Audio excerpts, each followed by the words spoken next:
Welcome to Penrose Learning, where we make understanding easy.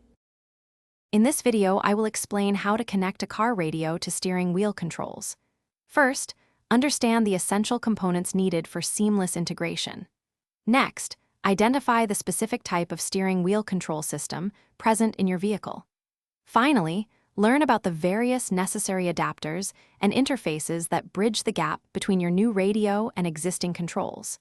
This foundational knowledge is crucial for a successful upgrade, ensuring all your steering wheel buttons function perfectly with your new head unit.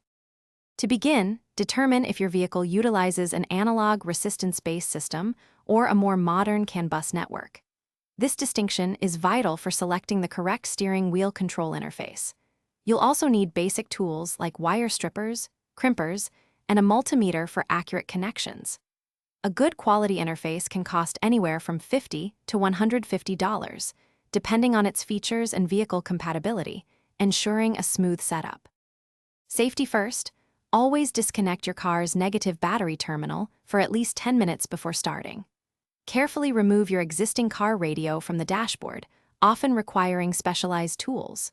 Then, connect the steering wheel control interface to both your new radio's wiring harness and the vehicle's factory harness.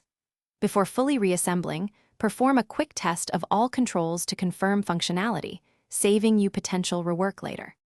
Once wired, program the steering wheel control interface according to its specific instructions, which usually involves a series of button presses.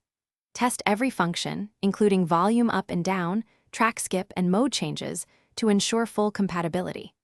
If issues arise, double-check all wiring connections and consult the interface's troubleshooting guide. Sometimes, a simple firmware update or a different interface model might be necessary for optimal performance. Thanks for watching. If this was helpful, leave a like and consider subscribing. See you next time.